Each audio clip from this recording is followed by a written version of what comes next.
I had baked my own cake. It's chocolate from a box with a little vanilla in the frosting just to make it taste like I tried harder than I did. I even cut the strawberries in hearts because I thought they'd notice that I lit one candle. Not 73, just one. The lighter shook in my hand a little, but I got it going. And then I waited. The house was quiet. Too quiet. No footsteps upstairs, no excited grandkids running down the hallway. It's just the hum of the fridge and the slow drip from the kitchen faucet that always needed fixing. I waited until the candle burned almost to the icing before I blew it out myself. There was no point in letting wax ruin the frosting. That was the moment it sank in. They hadn't just forgotten the cake, they had forgotten me. I'm Elaine Whitaker.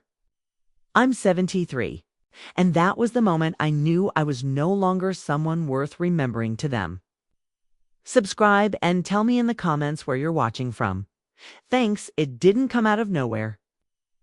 But when you're the one holding the thread, you don't. Always notice how far the unraveling has gone until the whole thing is a heap at your feet. Earlier that morning, I'd made sure the guest towels were fresh. I refilled the soap in the downstairs bathroom and wiped down the glass table, which never stays clean for long. I even set out the old quilt my mother made, the one with the stitched tulips on the back of the couch. That quilt only came out for special occasions. Thought my birthday counted. Silly me. I remember sitting on the edge of the sofa around 11, still in my blue house dress, the one with the soft collar. I didn't want to change too soon in case they surprised me early. I kept checking my phone. 1 bar of signal. Number. Missed calls. It's just a few useless notifications, a grocery app, a discount for toothpaste. I scrolled through the family group chat. The last message was from my daughter-in-law, Denise, 2 days ago, about piano lessons for Emmy. No mention of my birthday, no plans, no time carved out for me. By noon, I stopped sitting. Started wiping counters, baseboards, frames. Cleaning. Feels like purpose when you've been made to feel pointless. The longer I cleaned, the harder it got to breathe. Not because of the dust, it's because of the weight. That invisible, aching heaviness that settles in your chest when you realize that people you love have quietly let go of you. Like a balloon they didn't mean to release and never went looking for once it drifted away. When I finally opened the fridge to take out the cake, I didn't feel sad. I felt empty. And then embarrassed for having expected anything different. A few years ago, they used to make a fuss. Balloons from the dollar store, a big card with everyone's names scribbled in Sharpie. Sometimes breakfast in bed, which was really just toast and orange juice, but it meant something. Not anymore. Now I was just the woman who watered the plants, paid the bills on time, and remembered birthdays that no one remembered in return. I set the cake down on the kitchen island. The frosting had shifted in the fridge, smudging the lettering. It was supposed to say, "Happy birthday, Mom." But the Y was smeared, and the mom had sunk a little into the cake. It looked like it didn't believe its own message. Neither did I. Lit the candle anyway. I sat there alone in the kitchen while it flickered. I didn't make a wish. I just stared at the flame until my eyes blurred. When I finally blew it out, it felt more like closing a door than celebrating anything. That night, they still hadn't called. Not a single message from Mark. He used to call me every Sunday like clockwork. Denise probably got in his ear about boundaries. That's her favorite word, boundaries. I'm not supposed to call after 8 anymore, or show up unannounced, or bring cookies to Emmy's school without asking. God forbid she'll have a grandmother. Who loves her too loudly? I left the cake on the counter. Didn't cover it. Didn't care if it went dry. I walked into the den and sat in the armchair I never sit in, the one Harold used to use. He's been gone 6 years now. He would have remembered. He always did. Even when he got forgetful at the end. Even when the dates started slipping away from him like water through fingers, he still remembered mine. He'd call from the hospital bed and say, "Did I miss it?" And I'd say, "No, love, you're right on time." That night I missed him so much it hurt to sit still. But I sat. I turned on the little voice recorder I keep in my drawer. Not for anything special, Just a habit I picked up after Harold passed. A way to keep myself company. I never really played the recordings back. Until now, I pressed record, and I started speaking. My voice came out quiet, thin, like it had been, waiting to be asked. I said, "Elaine, this is your birthday." And they forgot, but you didn't. You remembered. You remembered your own name, your own life, your own worth. I left it recording while I stared at the photos on the mantel. Mark as a baby, Emmy in her school play. The family trip to Yellowstone back when I still got to plan things. All of it sitting there like evidence that I once mattered. I don't know how long I sat like that, but when I finally got up, I knew one thing for sure. They might have forgotten my birthday, but I hadn't forgotten the deed. I wasn't always the woman people forgot. I was once the one they ran to. I kept everyone fed, dressed, on time, and tucked in. I knew what kind of juice Mark liked in kindergarten, which socks he wouldn't wear because the seams felt funny, and how to make a fort from couch cushions in 10 seconds flat when he came home crying from school. I remember his first bike ride without training wheels. He fell hard. Blood on the lip, scrapes on both palms. I didn't say I told you so. Keysed every mark, ran a bath, and told him the same thing I told myself every night back then. You're safe, you're loved, you matter. That was my prayer, whispered over every peanut butter sandwich, every tucked-in sheet, every Band-Aid. I used to think if you gave that kind of love, if you poured it out steadily like tea into 100 cups, it would come back, that someone would remember how warm it was. Mark was my only child.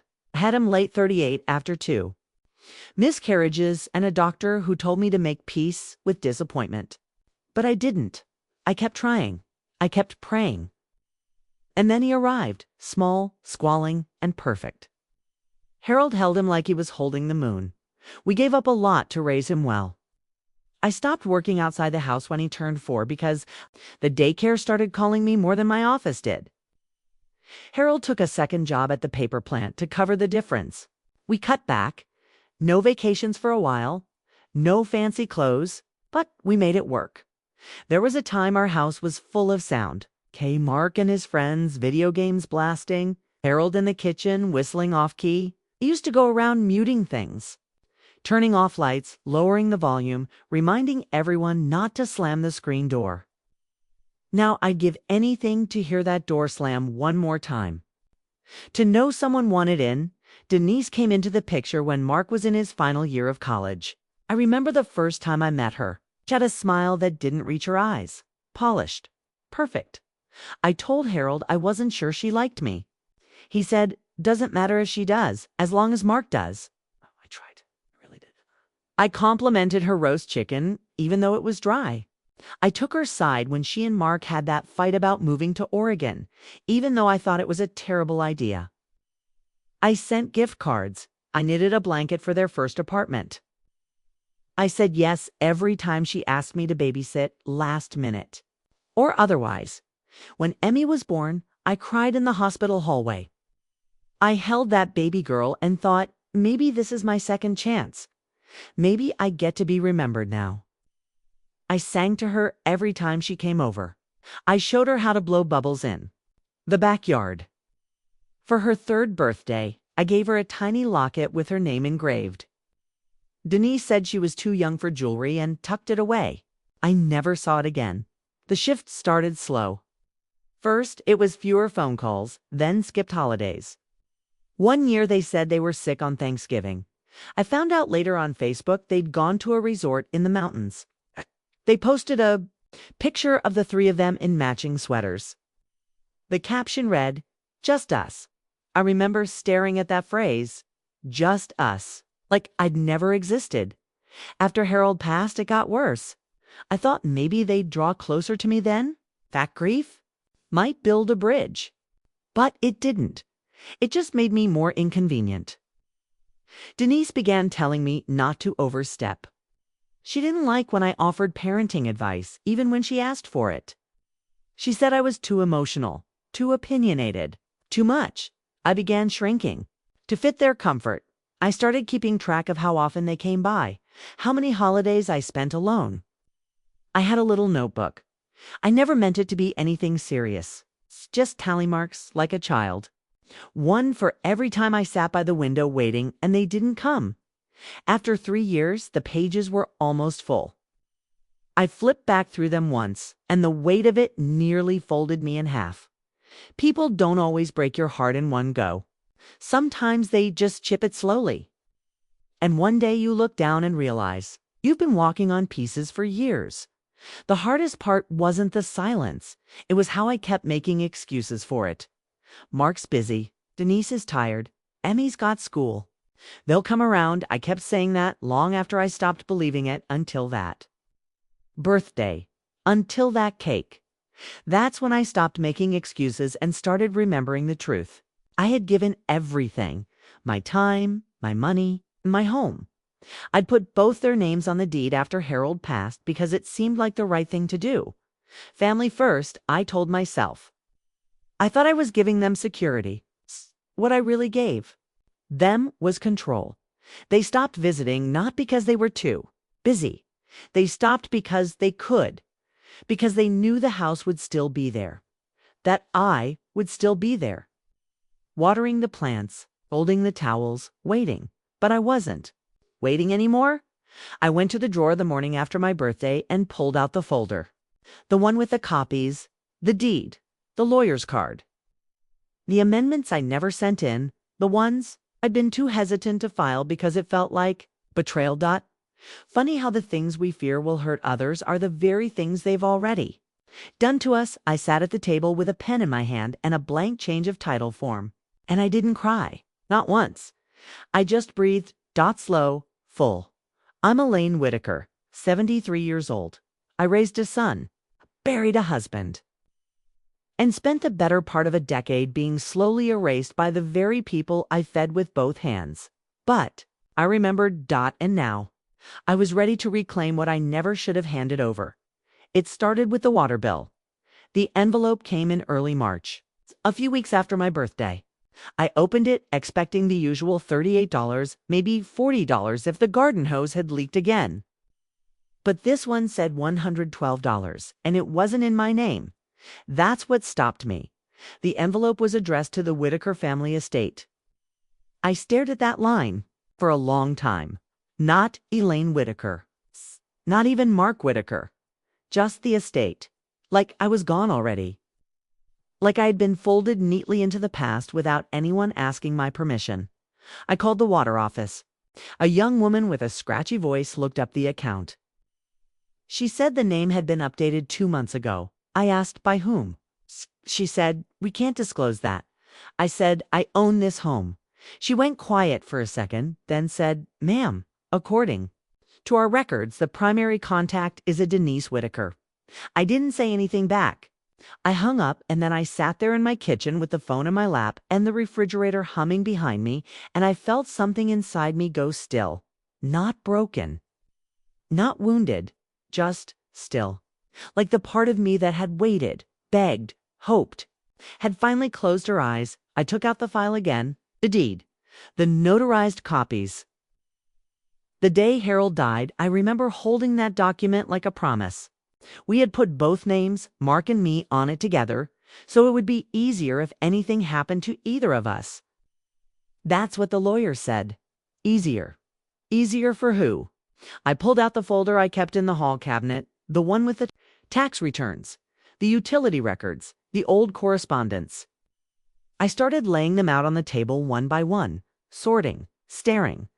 My handwriting and some Denise's print on others. Her neat little signature curling at the ends like a bow. I remembered the Christmas she gave me a cookbook with a note inside that said, "For when you feel like learning something new." She had written the exact same curl on that note. I went to the county website that afternoon. I typed in the parcel number, clicked through the history. There it was. Transfer of ownership, partial. Filed 3 weeks after Harold died. A quiet little transaction.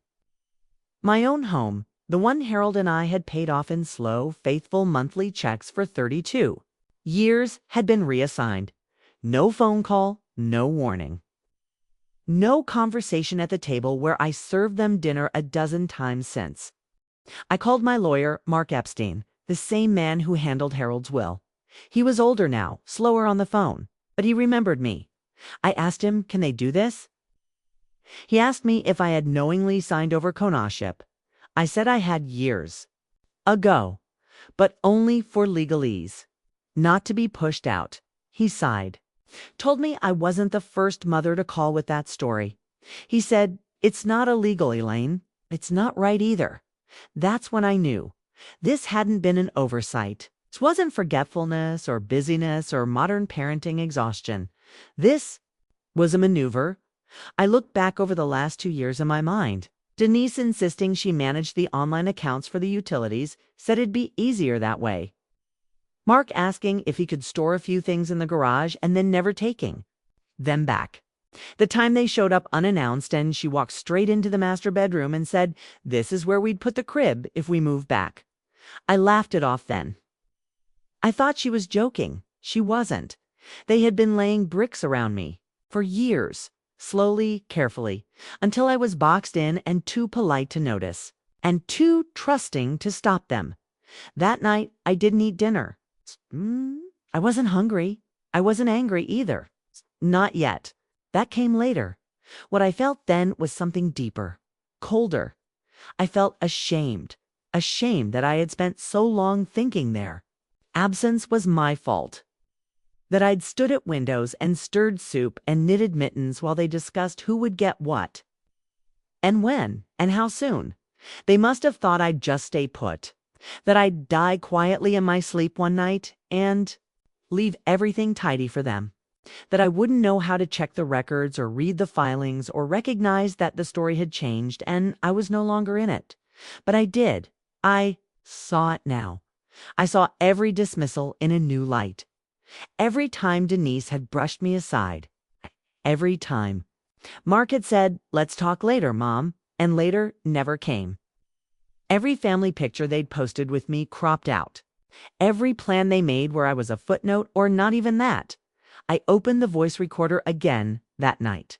I sat on the edge of my bed and pressed the button. I said, this is the part they don't teach you how to feel when your own blood rewrites the ending of your story without telling you they picked up the pen. I said, I loved them. I still do. But I won't let that love be used against me anymore. I said, they think I won't fight. They're right. I won't fight. We'll walk, Dot, and once I walk, I won't turn back. The red light blinked in the dark. The only sound in the room, my own breathing. It wasn't dramatic. It wasn't vengeful. It was truth. And truth, once spoken out loud. It's a way of staying in the air. I didn't tell anyone I'd found the papers. I didn't call Mark. I didn't ask Denise for explanations. There was no point. It'd only lie. Or worse, smile and say it was all for my benefit. That's how Denise always did it. Wrapped a knife in kindness and handed it to you with both hands. I just went quiet, somewhere deep inside. Something had shifted. Not broken, I was long past breaking. What happened was more like standing up after sitting too long. Stiff, slow, but certain. I didn't feel like explaining myself anymore. I didn't feel like waiting to be asked how I felt. I felt erased, and I was done apologizing for wanting to exist. That morning, I made tea, same way I always do. Earl Grey, 1 sugar, splash of milk. I stood in the kitchen with the sun coming through the thin curtains and let the heat of the cup settle into my palms. I didn't drink it right away, just stood there. And I thought, this is my house, not mine. I picked up the folder. Not the one with the utilities or the tax forms. The other one, the manila one, with my handwriting on the tab. Important. Do not toss. I'd written that in blue ink after Harold died. I took it down from the high shelf where I'd kept it, almost like hiding it from myself. Inside were the originals, the deed, the living trust. Harold and I had drawn up in 2009, and a letter from him. He wrote it when he was first diagnosed. Before the treatments started. I hadn't opened it in years. Maybe I was afraid. Maybe I wanted to keep one thing unopened, one door I hadn't yet walked through. But I opened it now. Elaine, it began. If you're reading this, it means I didn't get to grow old with you, the way I promised. I'm sorry for that. If I know you, and I do, you're probably sitting in your favorite chair with the curtains pulled halfway, wondering if you did enough. Let me say this clearly. You did more than enough. You held this family together through everything. And you are still the heart of this house. Don't ever let anyone treat you like anything less. I folded it back slowly, set it on the table. My hands stayed on it for a moment longer than necessary. Then I got up and started writing a list. Not a to-do list. Not groceries or errands. A plan. It was simple. 1. Call Mr. Epstein. Ask what paperwork I need to reclaim sole ownership. 2. Visit the bank. Open a private account, one they don't know about. 3. Find a storage unit, small, secure, enough to hold the essentials for salts. Gather documents, originals, not copies. But begin disappearing. That last part made me pause. I didn't want to vanish like they wanted me to. What I wanted was different. I wanted to leave on my terms. To reclaim the things I had given too freely. To be remembered, if not by them, then by myself. I started small. I walked into the local bank on a Tuesday just after lunch when the lines were short and the clerks friendly. I asked to speak to someone about opening a new checking account. Just me, I said. No joint names. The woman, Sandy, offered me a seat and a kind smile. I gave her my ID, my proof of residence, and a list of questions I had written in my neatest print. She asked if everything was all right. I smiled and said, just making sure my name's still mine. She didn't ask anything else. I went to the UPS store the next day and rented a private mailbox. I didn't want anything sent to the house anymore. No statements. No alerts. Nothing they could intercept or question. Then I called Mr. Epstein. He walked me through what I'd need to amend the deed. He said it could take a few weeks, but it was doable. Doable, he said again, in that lawyer voice that made everything sound heavier than it was. Doable? I repeated when I hung up. That night I packed one box, just one. My photo albums, the ones with the good pictures, not the staged holiday shots, but the ones where I looked like myself, laughing with a garden, hose in hand, kneeling beside a young Mark in footy pajamas, Harold asleep on the couch with a crossword on his chest, and his hand still holding the pen. I wrapped each album in a towel and sealed the box with clear tape. I labeled it Essentials. Then I carried it out to the trunk of my car and set it inside. I didn't cry. I felt something steadier than sadness. I felt ready. I started sleeping with a notebook on my nightstand. Any time I woke up, which was often these days, I'd jot down what I remembered, who I'd spoken to, what I'd transferred, what passwords I'd changed. It felt good to keep track. It felt like I was standing inside my life again. Instead of floating on the edge of someone else's, I didn't tell anyone what I was doing. There was no need. They hadn't asked how I was in months. Not really. Mark sent me a text one afternoon, a photo of Emmy holding a painting she made. It said, "We love you, Grandma." There was no caption, no invitation to come see her. Just a picture, like a bone tossed to a hungry dog. I stared at it for a while. Then I turned off my phone and put it in a drawer. They love me when it's easy, when it looks good, when it doesn't ask anything back, but real love knocks on your door when you're quiet and tired and fading from view, and says, "I see you." They hadn't knocked in a long time, so I started unlocking doors of my own. It happened on a Thursday. No, one chooses Thursday for leaving. That's why it was perfect. Nothing begins or ends on a Thursday. It slips by uncelebrated, forgettable, exactly how I needed it. By then, everything was ready. Mr. Epstein had filed the necessary forms. The deed had been amended legally, formally. My name sat alone on the title again, like it had before Mark and Denise ever signed their way in. I held the fresh copy in my hands that morning. It was warm from the printer, but it felt cold. Cold in the way iron feels, solid, final, unyielding. I put it in a new folder. Marked it with one word: mine. The storage unit was already full, not cluttered, just intentional.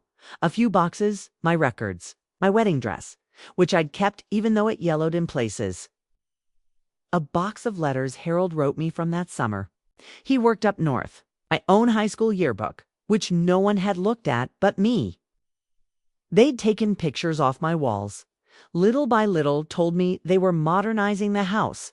I'd quietly put them away and saved the ones that mattered. The family photo from Yellowstone stayed behind. I didn't want it. I left a note on the fridge, not for them. For me, it said, "You didn't run, you walked. On your own 2 feet." I packed 1 suitcase, my softest sweater, 2 dresses, sensible pair of shoes, and one I'd kept in a box for years. Low black heels, worn only once at Harold's funeral. They still fit. I didn't pack pictures. I didn't take the fine dishes. Or the jewelry box. I didn't want anything that they might call sentimental. I just wanted clean. The motel was 15 minutes away, far enough that no one would drive past by accident. Close enough that I could watch everything unravel without being in the middle of it. Room 12, ground floor, corner unit. The bedspread was patterned with dull leaves, and the walls had that faint smell of old cigarettes and carpet cleaner. But it was mine. I paid for it in cash, 1 week at a time. No forwarding address. The first night I slept without my phone. I left it in the drawer at home. On purpose. They wanted to reach me. They couldn't. That was the point. I didn't. Want an apology? I didn't want a scramble of text messages or a frantic voicemail laced with guilt and sweeteners. They would come. I knew that. But not now. Not yet, first. They had to feel the absence. Let it sit with them. Let them walk in and notice the empty hooks where my keys used to hang. Let them stand in the kitchen and find the fridge too quiet, the drawers too neat. Let them realize the towels are folded but unused. That the woman they kept sidelined had been the one keeping the center whole. I stayed in the motel for 3 nights before I called Mr. Epstein again. I told him I'd like the locks changed. He said I had every right. The deed was clear. The house was mine. No power of attorney had ever been signed. No leases, no binding agreements. They'd assumed a future they hadn't earned. I gave the locksmith my spare key. I stood beside him while he replaced the old brass handle on the back door. The front. Door 2, just in case. I said nothing while he worked. He was kind. Didn't ask questions. When he finished, he handed me 2 new keys. I slid one into my coat pocket and the other into the envelope I'd already addressed to myself at the motel. When I left, I didn't look back. I locked the door, my door, and walked down the steps like I was just going to the store. Calm, light. Empty in the best way. I mailed the key to myself that afternoon, a small gesture. But symbolic proof. I could give something back to myself on Sunday. They came. I saw them through the motel's old lace curtain. Mark's SUV pulling into the driveway. Denise in the passenger seat, arms folded. I could picture her face even. From here, tight smile, jaw clenched. She was never graceful in uncertainty. They must have tried the front door first, then the back, then the windows, then the panic. I imagined it as clearly as if I were standing in the foyer watching it all. Mark fumbling with his phone, trying to call me. Denise saying something sharp like, "I told you we should have handled this months ago." Them stepping into a house that no longer felt like theirs, 'cause it never had been. My voicemail started filling up by sunset. Mark's voice, soft but strained. "Mom, call me, please. We're here and we can't get in. We don't understand. Denise." Colder, "Elaine, this is very confusing. We had an understanding. This isn't like you." That one made me laugh, like they'd ever known what it was like. The third message came from Emmy, probably coached. Her voice small, asking where I was, why the door was locked, if I was okay. That one made my eyes sting. Not because of guilt, but because I loved her. I still did. I always would. But I wouldn't let them use her voice as a net anymore. I kept the phone off after that. No more explanations. No more defense. I sat on the motel bed that night and listened to the silence. The kind that isn't lonely, just full of space you finally get to stretch out in. I looked at the walls, bare, clean, empty, like a canvas. That's what freedom looks like.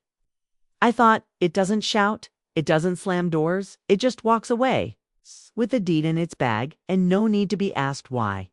The first wave was confusion. Then came the panic. They didn't expect me to move without permission. That was always the unspoken rule. I stayed still, they moved around me. They came when it suited them, they left when it didn't. And I kept the lights on and the air warm and the fridge full, like an unpaid caretaker in a museum of their convenience. But the caretaker had locked the doors and disappeared. Denise was the first to make it public. She posted on Facebook 2 days after they'd found the locks changed. A long, carefully worded post, all clipped sympathy and hidden sharpness. She said I was unwell, said I was confused, maybe even exhibiting early signs of cognitive decline. She asked her friends to keep an eye out and please reach out if you've seen my sweet mother-in-law. We're very worried about her.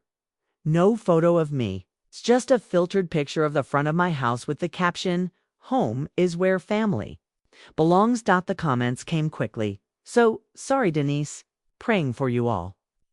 Let us know if we can help. She was laying the groundwork, positioning herself as the concerned one, the victim of my change in behavior. I wasn't surprised.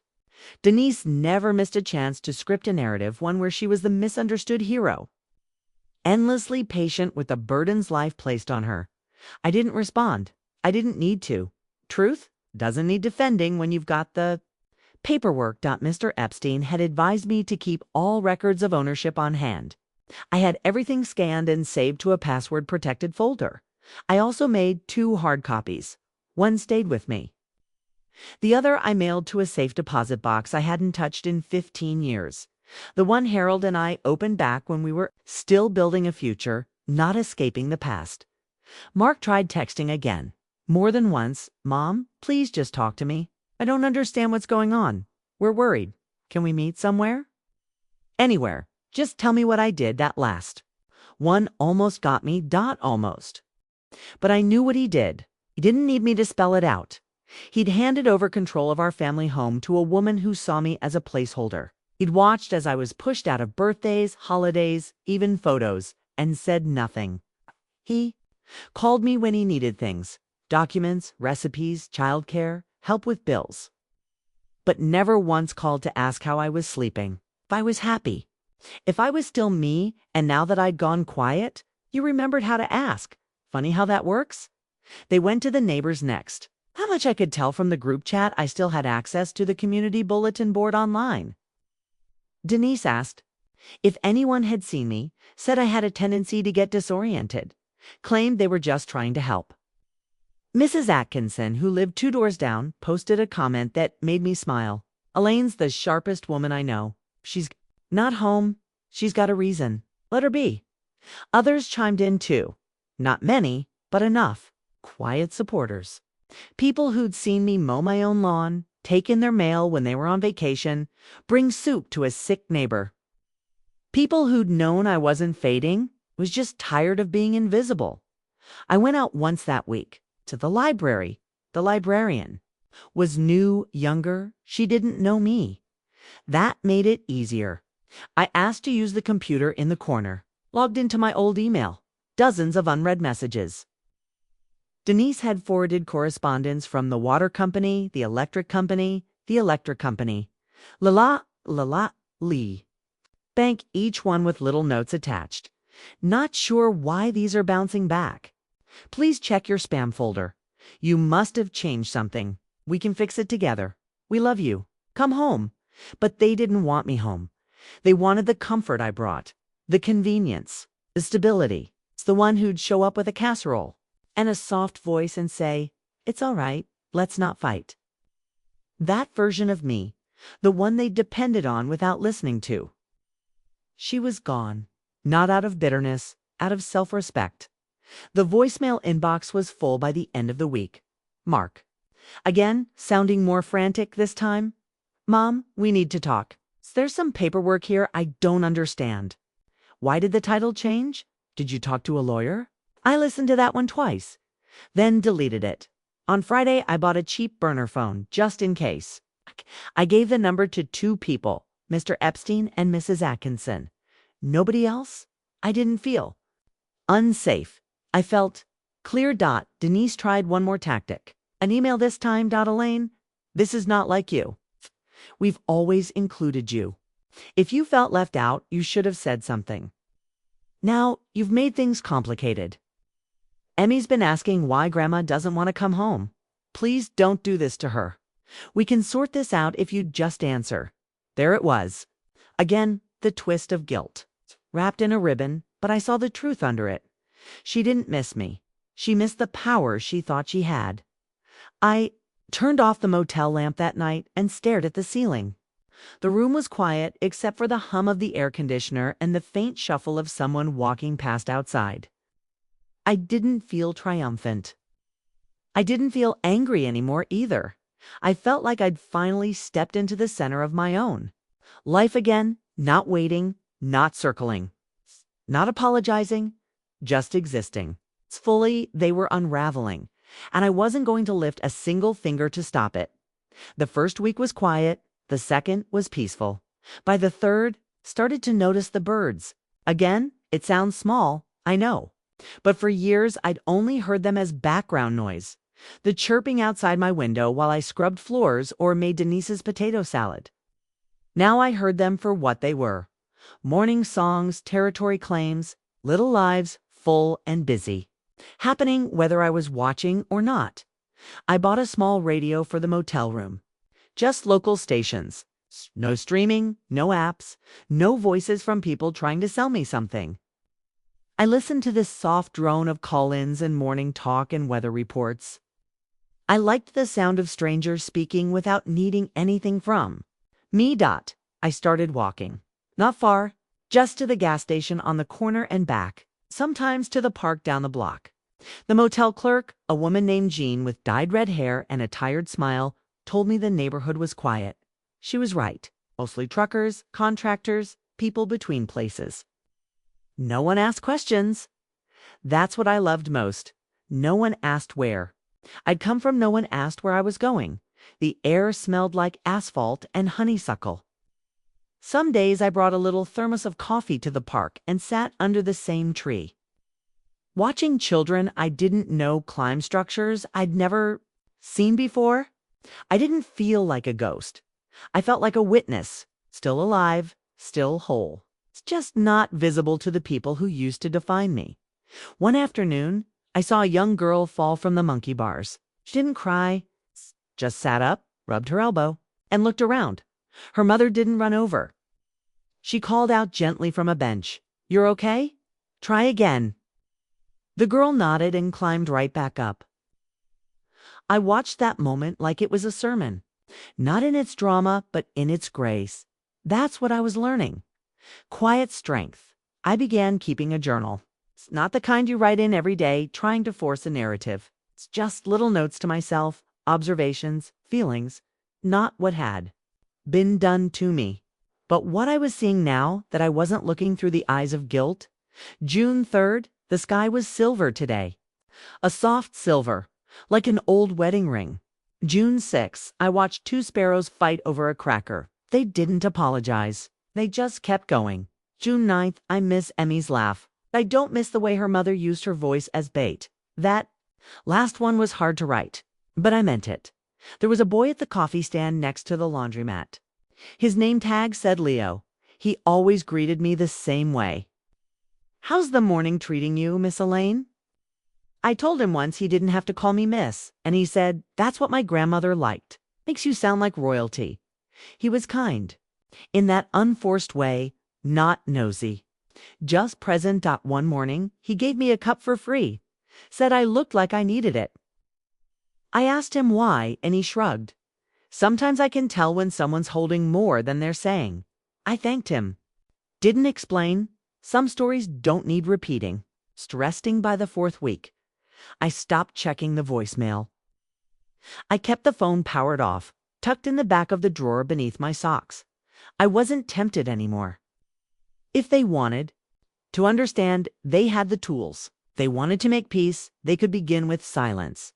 That's what I had learned. Silence isn't empty. Sacred. A room where you can hear your own thoughts again without someone else's voice crowding in.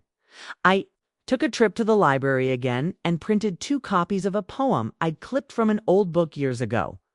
I don't even remember the author's name. But it read, "When no one sees you, paint your door red. When no one calls you, call the wind instead."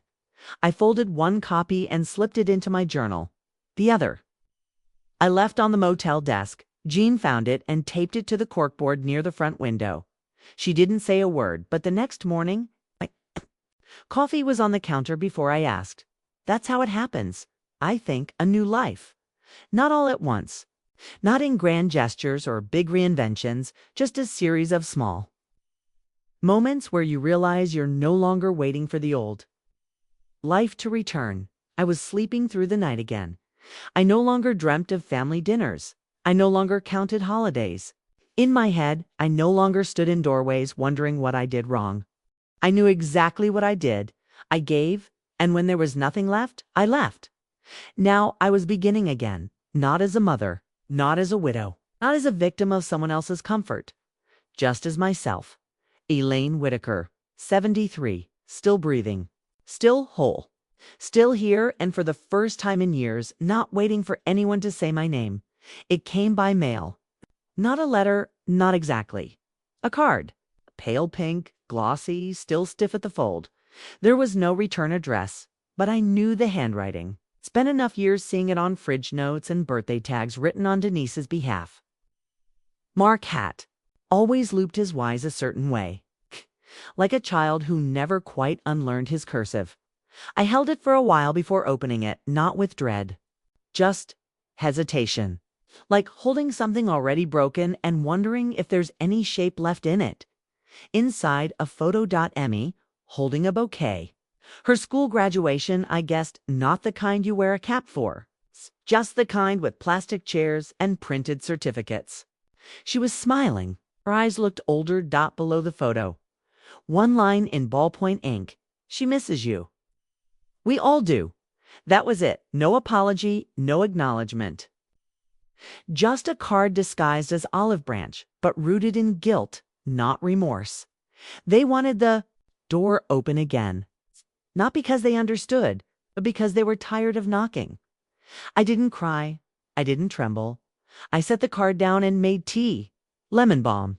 No sugar. I sat by the window in the motel room, steam curling against the glass, and watched a storm roll in from the east. Gray clouds like stretched cotton, slow-moving, patient. The kind of storm that doesn't shout. It waits. And then, all at once, it's here. I thought about writing back. For a moment, just 1 line. You never asked why I left. It's only why you weren't let in. But I didn't. Because even that would have been a kind of invitation. And I'd closed that house. It's locked. Not just the one made of brick and windows. The one made of apologies and polite betrayals and dinners eaten in silence while Denise changed the subject every time I said something real. A week after the card, Mark showed up. Not at the motel. At the library. I'd started volunteering Tuesdays. Just shelving returns. It felt good to put things in order again. Things that made sense. I was at the end of the nonfiction aisle when I saw him through the front window. His shoulders had that hunched look I remembered from his teenage years, the look of someone walking into something they didn't prepare for. He came in slowly, looked around, spotted me. I stood still, let him come. He didn't hug me, just said my name, soft, Mom. I nodded. He looked thinner. Eyes tired, but he wasn't broken, just unsure. That was always his weakness, when no one told him what to say next. He said they'd been worried that I'd left without a word. That Denise was struggling to explain things to Emmy. That they never meant to hurt me. He said that last part like a practiced line. I listened. I didn't interrupt when he stopped talking. He waited as if silence meant permission. I told him calmly that I wasn't lost. I wasn't sick. I wasn't angry. I was just done playing the part they'd written for me. That I'd left because staying had turned into erasure. And that I had no interest in being visible only when it made them feel good. He looked at the floor. He said he hadn't known. I said you never asked. He started to explain. Something about Denise, about how complicated it all got, about how he never thought I'd really go. I said, that's the problem. Then I told him something I hadn't planned to, something that had been sitting just under the surface. I said, Mark, I stayed through a lot of silences. Birthdays passed without calls. Holidays where I brought a dish and took it home untouched. Years where I was more babysitter than mother, more housekeeper than guest. And still, I stayed, till I realized I wasn't staying for love. Kay, I was staying because I was afraid to be alone.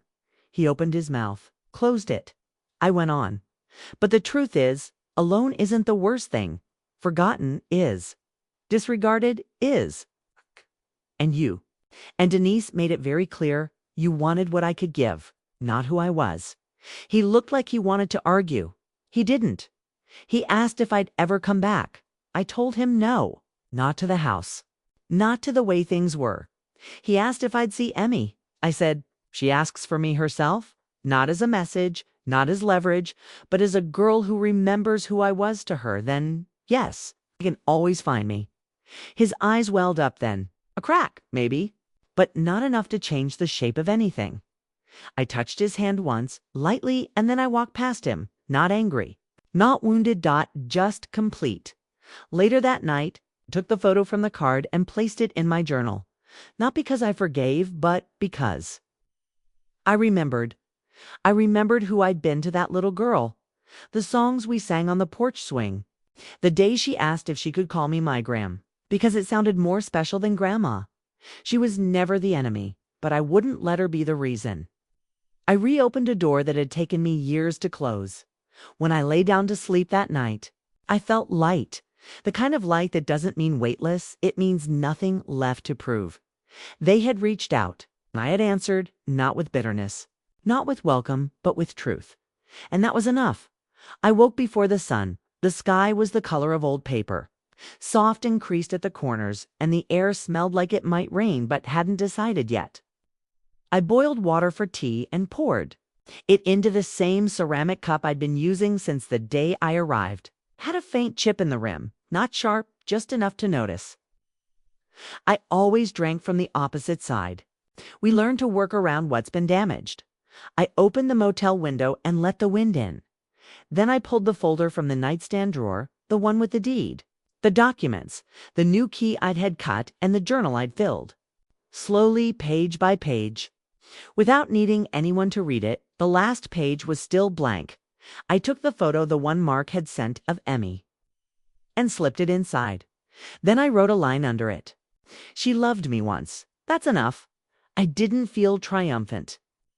I didn't feel angry. What I felt was steadiness.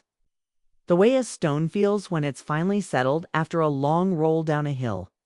Not because it stopped itself, but because it let gravity carry it until the slope ended. I got dressed in a soft navy blouse and gray pants. Comfortable, presentable. No lipstick, just face. Just me. Then I took the folder, the keys, and a manila envelope I'd prepared the night before addressed to my lawyer, Mr. Epstein, and drove back to the house.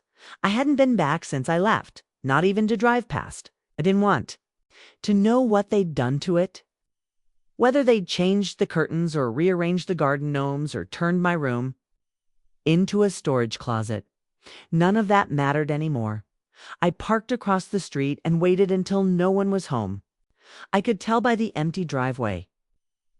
The curtains were still pulled in that particular way. Denise liked a few inches open, just enough to suggest warmth without ever inviting anyone in. I unlocked the door. The key still fit. The smell hit me. First, not bad, just unfamiliar. Candles, maybe? Fabric softener? It's a subtle overlay of someone else's rhythm. But the house itself was the same.